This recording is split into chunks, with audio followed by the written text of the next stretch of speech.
Okay, folks, it's 3 o'clock, top of the hour, and I learned from Steve Nixon in Saskatchewan to run a tight ship. I will very briefly introduce our speaker for this hour. He is a colleague and a friend. It's Richard Karpel of the Public Notice Resource Center. And Richard is also the executive director of the Nevada Press Association. So he's going to run through some best practices from his work with PNRC and some really good resources that you may not know about. So I'm going to turn it over to Richard.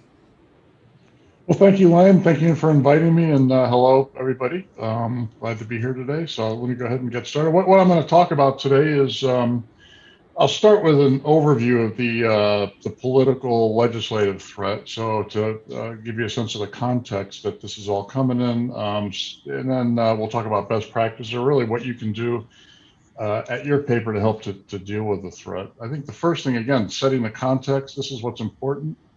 All 50 states still require newspaper notice. You know, in some states more than others, but still newspapers are the primary vehicle for delivering public notice in all 50 states still. We want to keep it that way.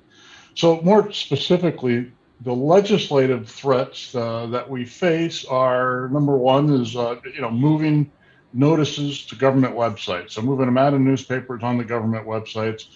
You guys have a bill, SB 2339. You've had bills like that in the past. That SB 2339 allows municipalities, counties, school districts, and other local government entities to publish notice on a free, publicly accessible official government website. I'm guessing that you guys, most of the people on this call, know about that bill, but you're not alone. We're up to, I think, 14 states this session that have introduced legislation that would eliminate newspaper notice and move them to government websites. We've faced that before. We've won just about all of them. So we want to keep doing that, and that's part of what we're going to talk about today, is how we can do that.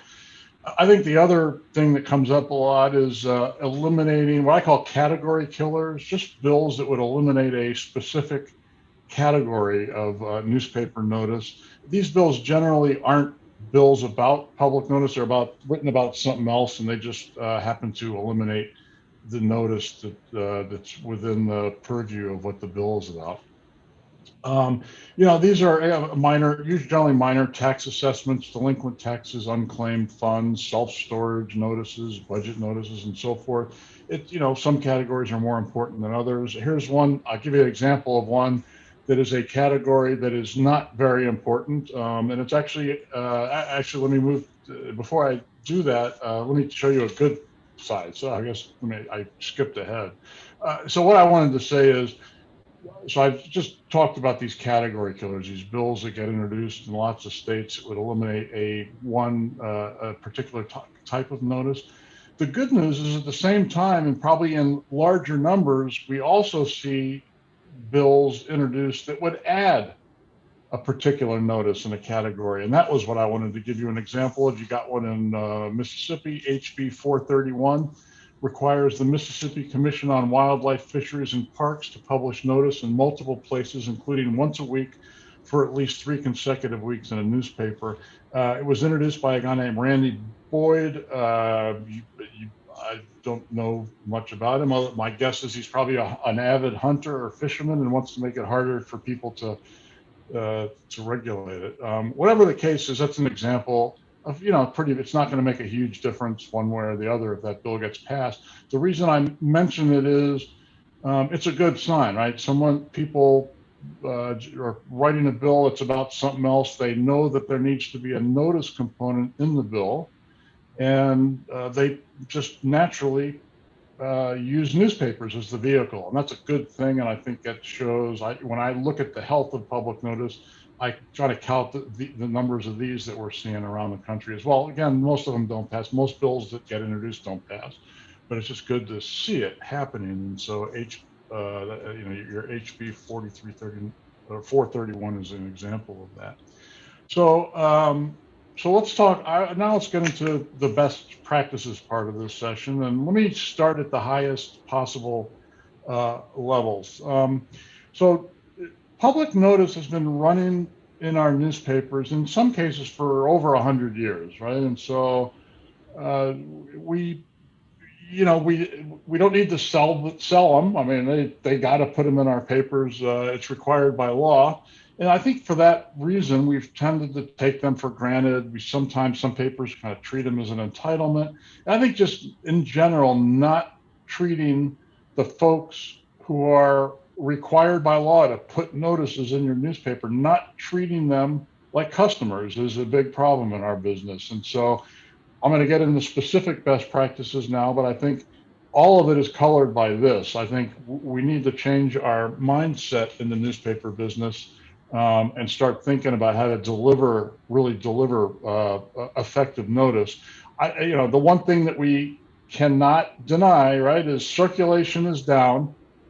So we need to work harder to, number one, make sure other people see the notices, number one. Number two, that the people who still pick up our paper actually read the notices, and we make it easy for them to do that. And so that's mostly what this session is about.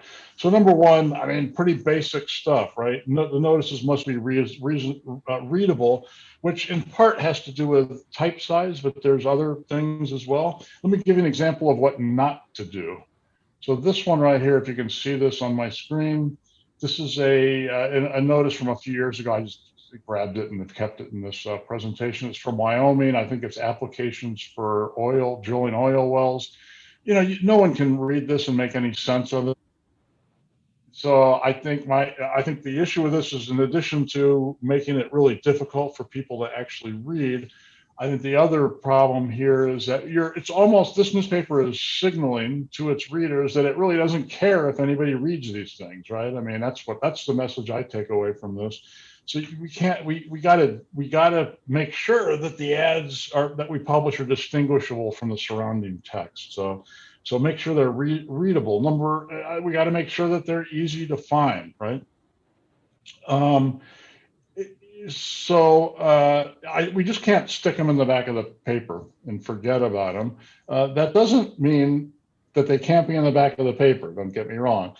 They can be. We can't just forget about them, though. If they're in the back of the paper, we need to find ways to make sure people know that they're in the back of the paper. Maybe an index on the front page or whatever. And I'll get into some other ways to do it. But it's important that this happens. I think the one point I'll make here is, if you read, I tend to read a lot of stories written in newspapers and on websites about public notice. And one thing I've noticed is when we in our own newspapers report on public notice issues, the reporter almost invariably describes them as those ads in small text in the back of the paper. Let me add another word, the boring ads in small text in the back of the paper.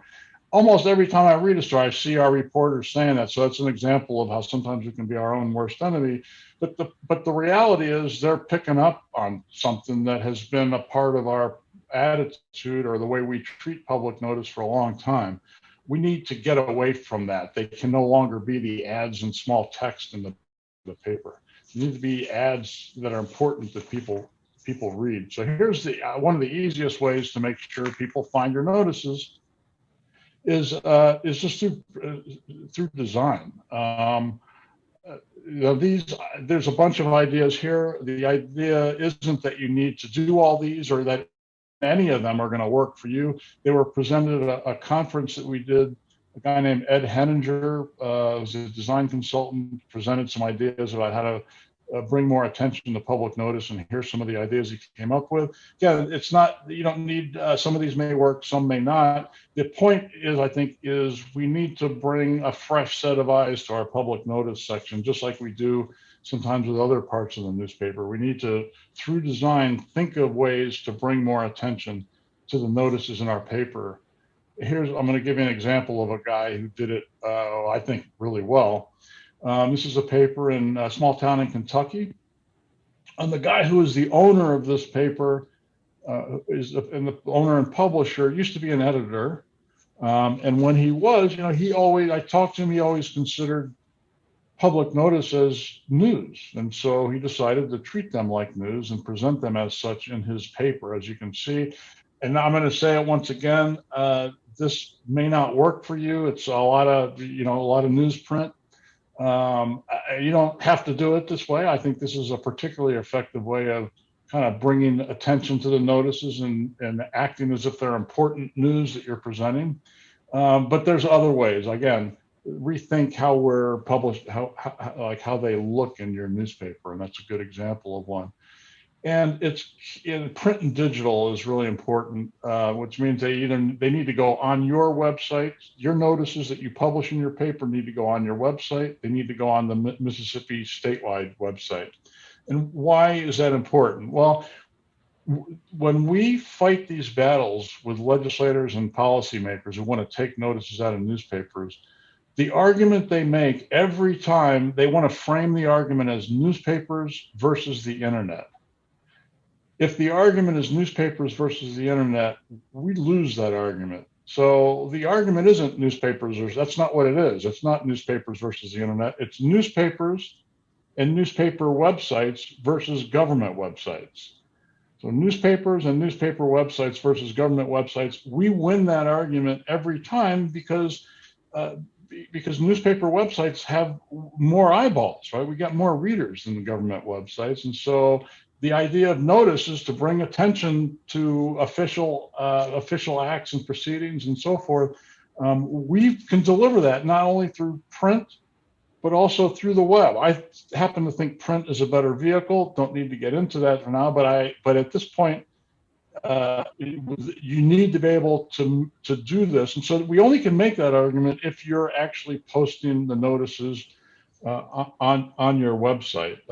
And again, so let me add, I mean, there are 14 states now that actually have laws requiring newspapers that publish notices to also publish them for free on their website.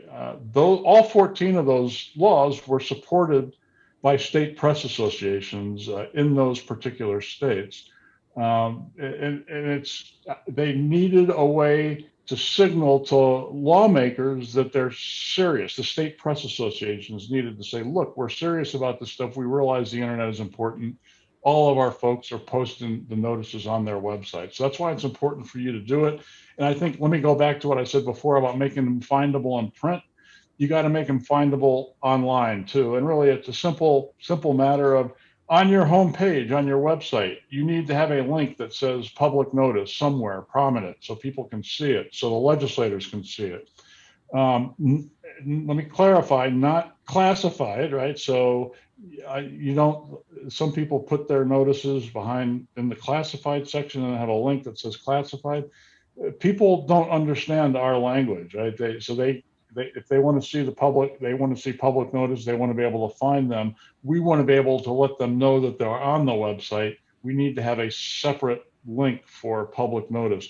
Notice, by the way, I'm using the word public notice and not legal ads, and I do that for a reason. Even if the law says legal ads or legal notices, public notice is a better, just in terms of languaging, public is better than legal. Legal notice sounds like a threatening thing, and actually it is used. Legal notices are also things that lawyers send to people when they're threatening them. So to the extent that we can, we're better off, and this is a minor point, but I think it's true, is we're better off calling them public notice than legal notice.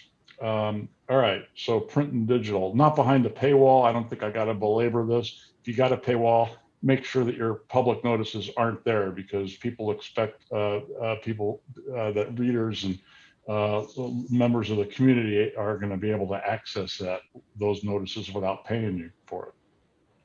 So here's another big thing, is you can report on the notices in your paper. These, so what you're seeing here is a bunch of stories that actually won an award that we do every year, that Public Notice Resource Center does every year. We have something called the Public Notice Journalism Award, and the winner is the story that best use a public notice as a source in the reporting. And all these are pretty big deal stories, and these communities. And they came originally from a reporter reading a notice and then learning something and reporting about it. Doesn't have to be, you can report on notices that aren't, don't lead to embezzlement. In other words, there are other notices that aren't as, don't end up being as significant, but I think you can still report on them. The idea here is to, again, try to find ways to bring attention to the notices in your paper. And if you can do it in a way that is journalistically sound, there's no reason not to. These are generally important things, especially the smaller the community, the more important it becomes. I think the other issue is if you do this, make sure, just like any other reporting that you do, that the notice is actually mentioned as the source. Like the Journal in Crosby, North Dakota, discovered this county commission thing by reading the public notice in the news that was published in our paper last week. Make sure people know if you're reporting on something that you found it in the notice. Number one, again, it's just good journalistic practice, and it's another way to bring attention to the notices in your paper. Here's another way that you can report on them, is report on the effectiveness of your notices. This is a little harder to do, and because you have to find the notice that had some impact. In this particular case, this was a paper in North Carolina in Moore County about 3.5 years ago, and they published the delinquent tax rolls. And at the time they published this notice, there was a $1.3 million outstanding within. The county or city or whatever the jurisdiction was collected $800,000 after this particular notice was published in the pilot in the newspaper, right? And so I think, what is that, something like 60-70%. They did this story. They talked to the guy who was the delinquent tax guy, the guy who was responsible for publishing notice. And he talked about how effective newspapers are when you do this, right? So it's like, he said, you put them on the website and nobody cares, but you put them in the newspaper and all of a sudden people don't like to see their names and they pay up quickly. So if you got something like this where you've published a notice and it has a big impact, try to find a way to tell people about it. In this particular case, it was a local fiscal issue. So it's I think an important story that people should know about. And it also just happens to discuss the importance of having notices appear in local newspapers. Let's see. You can promote a public notice in your paper. You can do this. This is an ad, I think, that from Maryland, D.C. Press Association. I don't know if Mississippi's got some. A lot of state press associations have some ready-made. There's national ones. You can create your own. Whatever it is, you got remnant space. You don't know what else to put in there. Think of adding an ad for promoting the notices in your paper. I think the other way to do it is I think columns, opinion columns help, and editorials and so forth. So it's another small thing you can do to promote public notice. This is an important one. This is a hard one. Is make statutory compliance. Make sure that your clients are meeting the requirements of the law requires for the notice. It's not easy, because that means someone at your paper needs to be an expert on this stuff. It's going to provide value and set you apart from your potential competitors. If people who put notices in your paper, especially private party, if they know that you're going to make sure that they are meeting statutory requirements and they don't got to do it again, I think, again, like, that's a value that they will appreciate. It's the other thing I'll add is, even with government notices, there's a lot of the employees at government agencies who are responsible for actually putting a notice in the paper don't always know this stuff. So if you've got someone at the paper that doesn't know what the law is, you've got the blind leading the blind, and that's not good. And so you want to make it, if you can do this, it's real value for your public notice clients. So, and that's, obviously accuracy is really important as well. This is related, but also accuracy related to the statutory issue I just discussed. But it also can be, about just making sure they get the right address in there and so forth. So I do, we do an email newsletter every month, and actually we're doing one with Mississippi State Press Association. I think we've been sending it out for about the last 6 months. We sent the newest one out on Tuesday.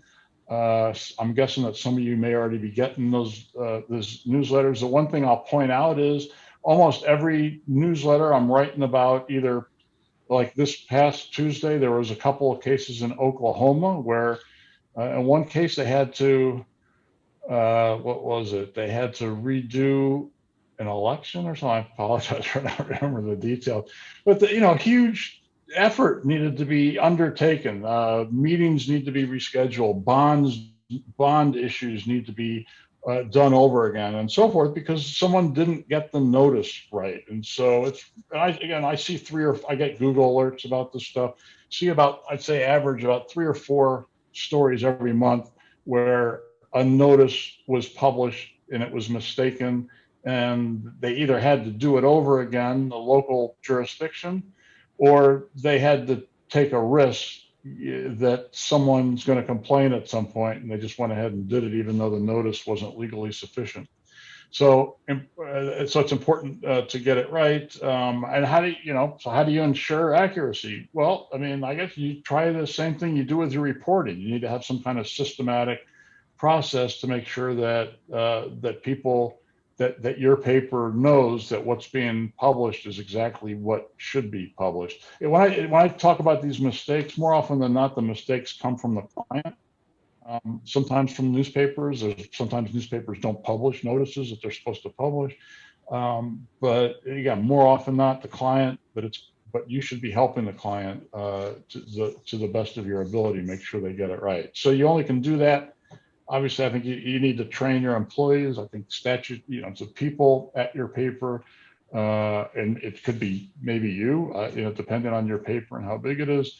Whoever it is that's handling public notice ads needs to have some idea of what they're doing, kind of understand the statutory requirements, understand that public notice ads are different than other kinds of ads, right? They're required by law, and for that reason, they're really, really important to get them right.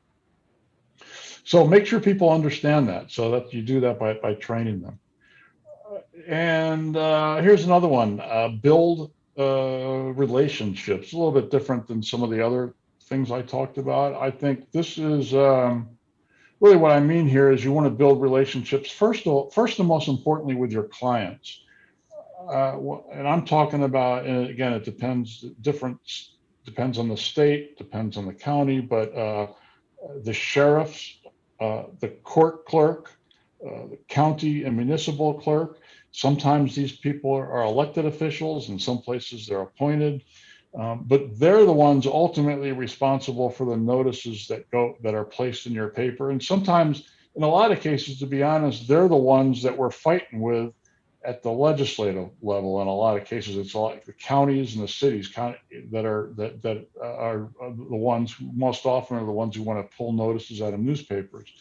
We need to work on them. At the beginning, I talked about treating your clients like customers, and so that's what I'm talking about here. If you got customers, you build relationships with them, you talk to them. Do that with your public notice clients. Make sure they know who you are. And so the best thing in the world you could do is turn someone like that from an enemy or someone who just doesn't want to publish notices in the paper to a proponent. So build those relationships, and also with legislators, right? So the public notice is a policy issue, and ultimately it's going to be decided in legislatures in every state in this country. And so we have an advantage, especially in smaller towns that have non-corporate newspapers. Those are if you're in that category, you can be really effective. If you've been publishing the paper for a while, hopefully your local elected officials, and they'll think about you when something comes up.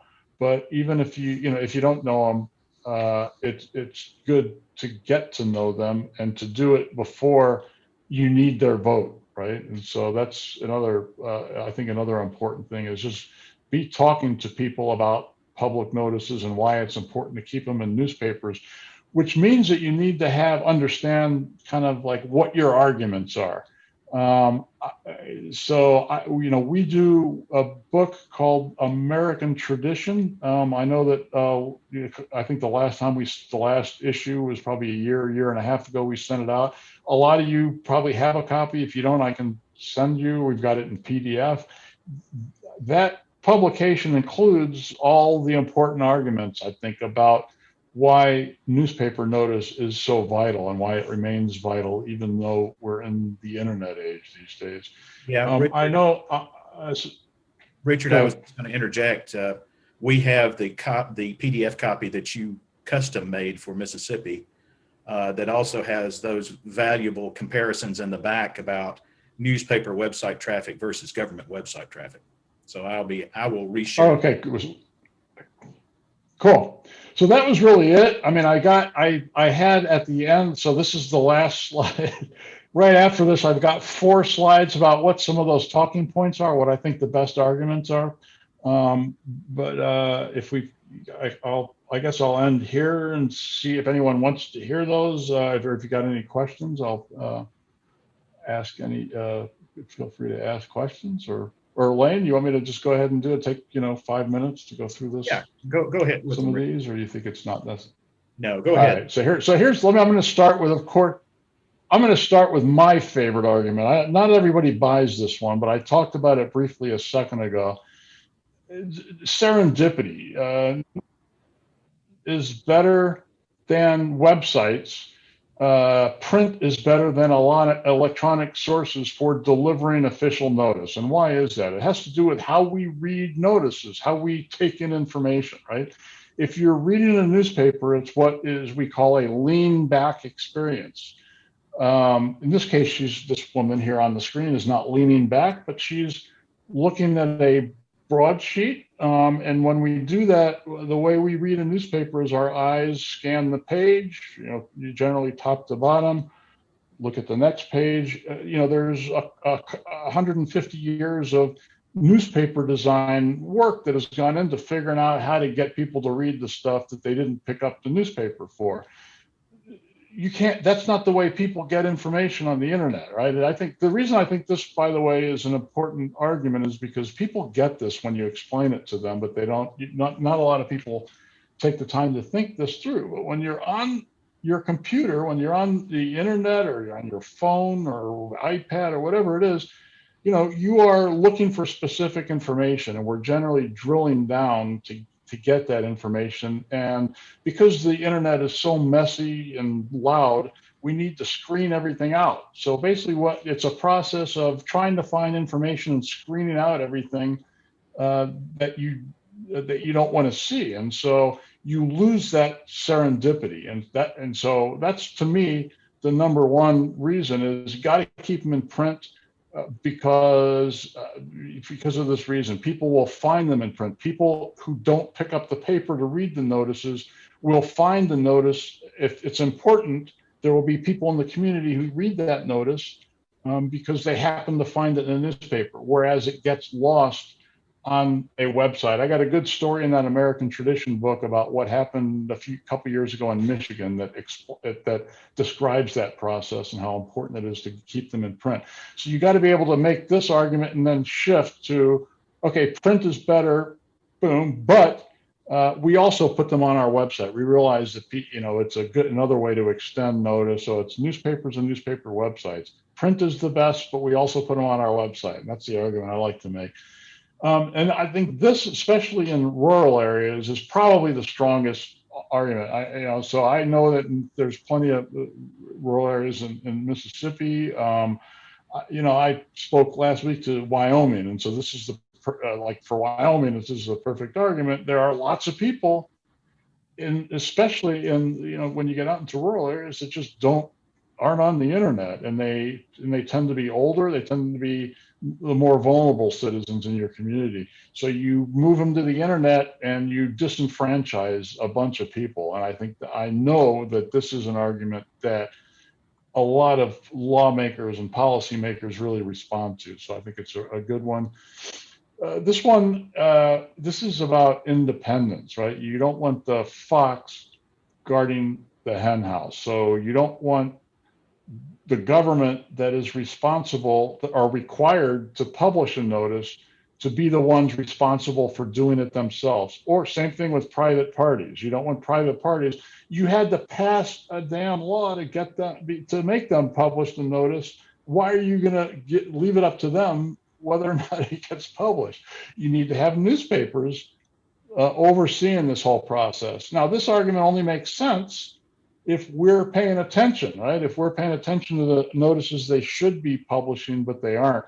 There was a story in this, I put a story in this week's newsletter about that. This month's email newsletter. I think it was a paper in North Dakota that did a story about a notice that wasn't published. You got to be doing that. You got to be looking out for it. Otherwise, this argument doesn't make a whole lot of sense. Last but not least, and this is one I think really in conservative areas works well, is like what's going on when there's a legislator who wants to move notices from newspapers to government websites. They're taking private businesses, responsibility that's been left to private businesses for over 100 years in a lot of cases, and trying to get the government to do it. It's ironic that in a lot of cases it is Republicans who are introducing these bills, but this is an argument I think that would work on a lot of their colleagues. It just doesn't make sense. We do it well. Practices, we got to make sure we're doing it well. But why let the government screw it up, right? So those I think are for the strongest arguments. And that truly is the end of my slide deck. So, hey, Richard, where would you, in your knowledge of what's going on across the country right now, where would you say that public notices in newspapers are maybe most endangered? Well, good question. I'd say right now, the state I'm most worried about, and it's weird, is Connecticut. Weird because usually you're seeing it, like I said, from Republicans. In Connecticut, it's Democrats and bipartisan. And it has to, in some way, I think just has to do with not having a press association and some other things just that are unique to Connecticut. And it's hard because it's hard for me to know exactly what's going on, but it doesn't look good. So Connecticut, Wyoming, Wyoming's got big budget issues this year, so they're looking at a tough year. Missouri, North Carolina dropped a couple bills. Is money the budget? What? I'm sorry, what?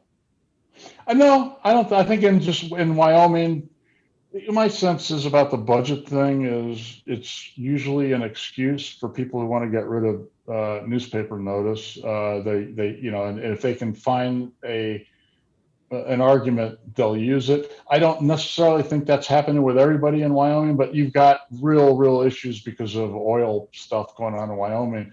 And so it becomes harder to defend even, something that only is, 0.05% of the budget.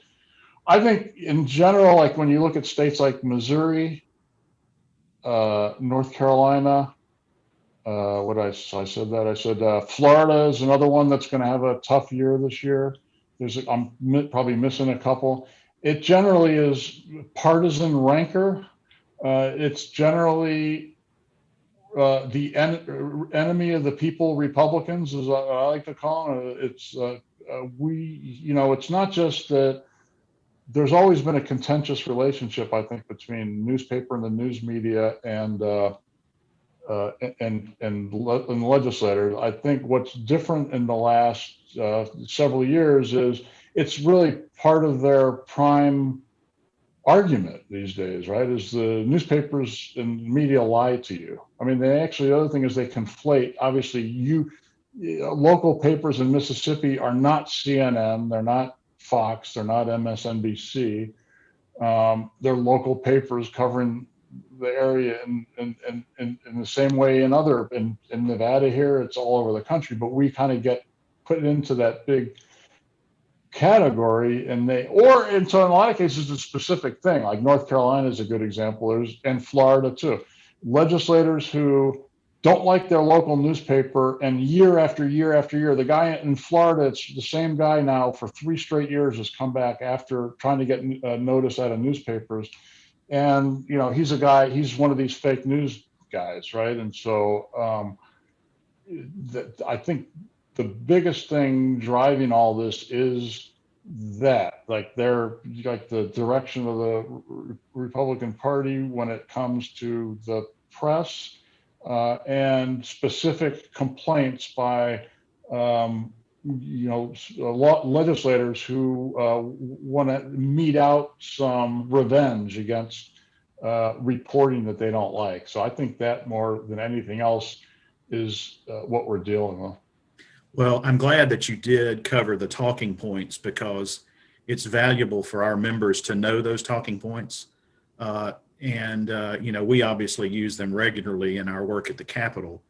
But also, I should say that, you know this, and all of our members do, Mississippi's, the overwhelming majority of our membership is small rural newspapers, weeklies. Right. And in most cases, they have good relationships with their local legislators, or at least a non-combative relationship. But invariably where we have trouble is, such as last year's public notice bill was a legislator who wanted to take it out against McClatchy and the Sun Herald on the coast. But once you start having conversations about how the potential for damage to a local community and a local newspaper, that resonates with these legislators here. I got this actually. What's the same thing with the chain papers is happening in Florida. Actually, I missed Kentucky on the list, by the way. Same thing in Kentucky. It's not the small town papers. It's Louisville and Lexington that people are mad at generally, and the other papers end up paying the price for that. And so I think who knows what's legitimate or what isn't. I will say, there was a story that we published this week. Actually, it was just a link in the newsletter from a story in Florida about what's going on with legislation in Florida. It was from, I think it was like a chain paper. It was like either I think it was the Miami Herald. I'm not positive. It was another big paper. And no, I'm screwing this whole damn thing up. It's North Carolina. This is North Carolina. It was a paper. It was a big town. It was a Charlotte Observer. That's what it was. I'm sorry. I've got it. Well, Miami Herald, Charlotte. I got it all run together. So. Well, this is actually I think it's a McClatchy. Here's the interesting thing. So this guy is writing a story about this bill that was dropped in North Carolina that would eliminate notice in like 14 different counties, eliminate newspaper notice. And you read the article, and it's like, this news story, and it's about, he basically says, oh, this would hurt newspapers. And he goes into about, so it's like you got the sense that he really thinks that notices should still be in newspapers. And it's all about, or it's, financially, how is it going to impact newspapers? And at some point he goes to describe public notice, and he calls it a relic of the past. So it's like ads in newspapers. I can't remember precise wording, but I remember he used the word relic. This is a relic from the pre-internet era. So, thanks, dude. It's like, that's who our sometimes. Marty, no, we're going back to a crowd, or we're going to make this block right here. Anyway, so sometimes we're, like I said, our own worst enemy. But I thought that was an unusual one. I will share that with the NAM crowd later today. By the way. Well, does anybody have any questions for Richard? Well, Richard, we greatly appreciate you bringing us up to speed on what's going on. if would it be possible to get a copy of your slide deck that we can share with people who are interested? Sure. We'll send that when we're done here. And again, appreciate having a lot of fun doing this, and appreciate everybody listening.